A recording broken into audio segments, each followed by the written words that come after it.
నరేంద్ర మోడీ అంటే అసలు వెనక్కు తగ్గడు, ముందుకే వెళ్తాడు అన్న ఒక ఇమేజ్ నుండి గతంలో రైతు పోరాటంలో ఒకసారి తీసుకొచ్చిన వ్యవసాయ చట్టాలని వెనక్కి తీసుకున్నారు. ఈరోజు విద్యార్థులు ఏదైతే పెట్టిన 3 డిమాండ్లను యాక్సెప్ట్ చేస్తూ ఒకటే రోజు చర్చ, రెండో రోజు రాజీనామా చేశారు. ఎట్లా చూడాలి ఈ విజయాన్ని? దేశవ్యాప్తంగా గత స్వతంత్ర పోరాటం తర్వాత జరిగినటువంటి ఒక మహా ఉద్యమంలో విద్యార్థి విభజన పోరాటం, ఇది నీటి పోరాటం. దానికంటే ముందు బీజేపీ అధికారం చేపట్టిన తర్వాత రైతు నల్ల చట్టాలకు వ్యతిరేకంగా జరిగినటువంటి నెలల తరబడి పోరాటం.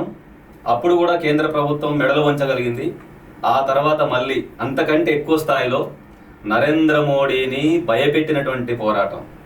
నరేంద్ర మోడీ భయపడ్డాడు. కేంద్ర బీజేపీ ప్రభుత్వం క్యాబినెట్తో సహా పార్లమెంటు జరుగుతున్న సందర్భంలో గేట్లకు తాళాలు వేసుకోవాల్సిన పరిస్థితి. ఇది మహా పోరాటం, విద్యార్థి యువజనలో జరిగిన పోరాటం.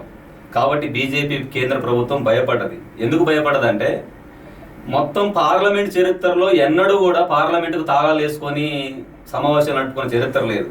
కానీ జంతర్ మంతర్ దగ్గర జరుగుతున్నటువంటి విద్యార్థుల యువజనుల పోరాటం కేంద్ర బీజేపీ ప్రభుత్వాన్ని మెడలు వంచగలిగింది. దాంతోపాటు ఈ పోరాటం తలొగ్గినటువంటి నరేంద్ర మోడీ అర్ధరాత్రి బెడ్రూమ్ నుంచి నిద్ర పట్టక ఒక సెల్ఫీ వీడియో తీసి మాట్లాడి పెట్టాల్సిన సందర్భం వచ్చింది. దేశం కోసం పెట్టినట్టుండదు. దేశం కోసం పెట్టాల్సిన పరిస్థితి వస్తే 12 ఏళ్ల కాలంలో అనేకం అంశాలు ముందుకు వచ్చినాయి. ఇంటర్నేషనల్ మీడియా, జాతీయ మీడియా పదే పదే మోడీ గారు మీరు ప్రెస్ మీట్ పెట్టండి అని మాట్లాడితే ఏనాడు ప్రెస్ ముందుకు రాలే. అనేక భయంకరమైన అంశాలు వచ్చినాయి భారతదేశంలో.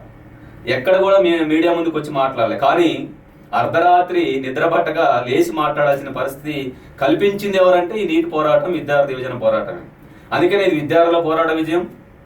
దాంతోపాటుగా ప్రజాస్వామ్యం గెలిచింది. ప్రజాస్వామ్య శక్తులకు ఇది మంచి పోరాట స్ఫూర్తి. అందుకని ఈ పోరాటం భవిష్యత్తులో కూడా కొనసాగుతుంది. ఎందుకంటే ఈ పోరాటం జరుగుతుంటే ఈ పోరాటం మీద అనేక తప్పుడు ప్రచారాలు చేశారు. ఈ పోరాటంలో అది శాంతియుతంగా ఉన్నారు, అర్బన్ నక్సలైట్లు ఉన్నారు, పాకిస్తాన్ ఫండెడ్ అంటున్నారు. శాంతియుతంగా ప్రజాస్వామ్యంగా జరుగుతున్నటువంటి పోరాటాన్ని తప్పుడు ప్రచారాలు చేస్తూ చైనా ఏజెంట్లని, పాకిస్తాన్ ఏజెంట్లని, బంగ్లాదేశ్ నుంచి డబ్బులు వచ్చినాయని, పాకిస్తాన్ నుంచి డబ్బులు వచ్చినాయని రకరకాల తప్పుడు ప్రచారాలు చేశారు. దాంతోపాటు జాతి వ్యతిరేకులు అని చెప్పేశారు, దేశ వ్యతిరేకులు అని చెప్పేశారు.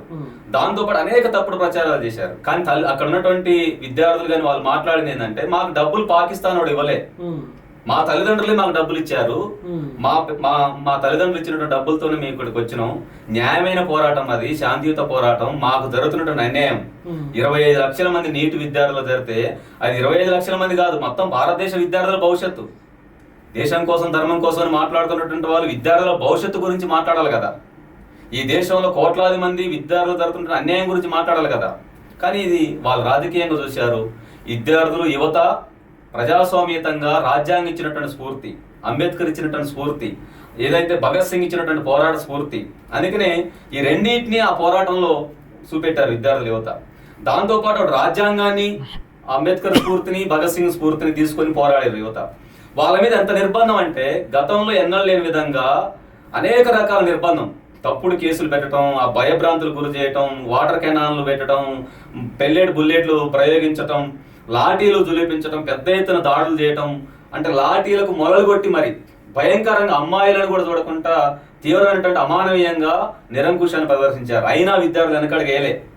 అత్యంత ధైర్యంగా మొత్తం భారతదేశం అంతా స్ఫూర్తి పొందే విధంగా పోరాటం కొనసాగింది. అంటే వాళ్ళు దెబ్బలు తింటున్నా మమ్మల్ని కొట్టండి, సంపండి, కొట్టండి అని చెప్పేసి మాట్లాడారు తప్ప వెనకాడికి వేయలేదు, జంతర్ మంతర్ని ఖాళీ చేయలేదు. ఇది దేశంలో రానున్నటువంటి పోరాటాల స్ఫూర్తిది. అంటే ఈ పోరాటం కేవలం చాలా మంది మీడియా మాట్లాడుతుందంటే ప్రధాన మీడియా మొత్తం ఈ పోరాటాన్ని సూచించలేదు. కానీ సోషల్ మీడియా, మామూలుగా ఉన్నటువంటి యూట్యూబ్ మీడియా దీన్ని ప్రధానంగా హైలైట్ చేసింది.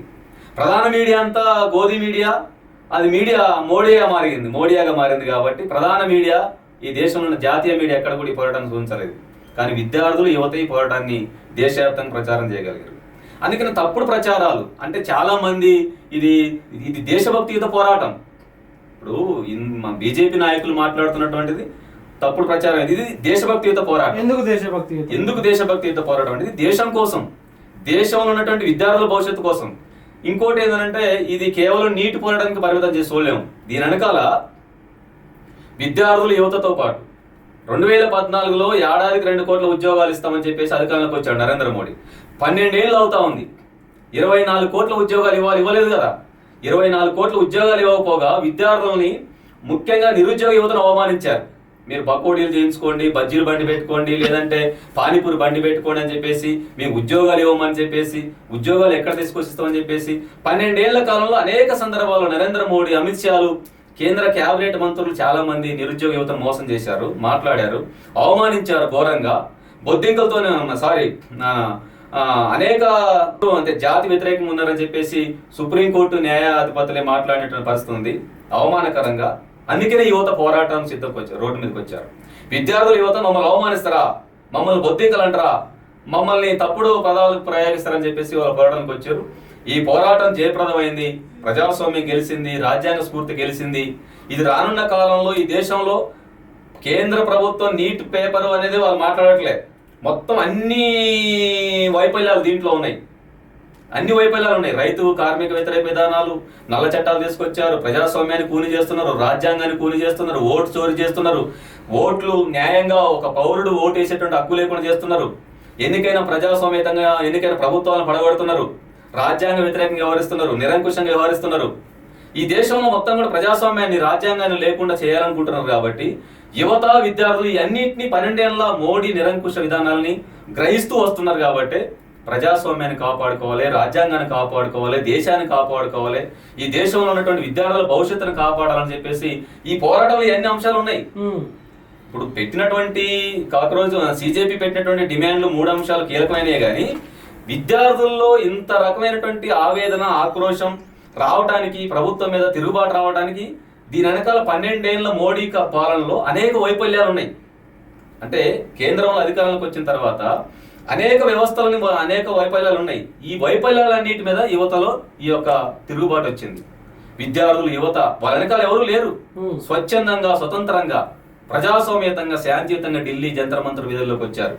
ఢిల్లీ జంతర్ మంతర్కే పరిమితంగా ఈ పోరాటం దేశవ్యాప్తంగా అనేక నగరాలకు వ్యాప్తించింది. అనేక నగరాల్లో లక్షల మంది విద్యార్థులు, యువత రోడ్ల మీదకి వచ్చారు. అందుకని ఈ పోరాటం చూసి భయపడదు ప్రభుత్వం. అనివార్యమైన పరిస్థితుల్లో, గత్యంతరమైన పరిస్థితుల్లో ఇవాళ ధర్మేందర్ ప్రధానితో రాజీనామా చేయాల్సిన పరిస్థితికి వచ్చింది.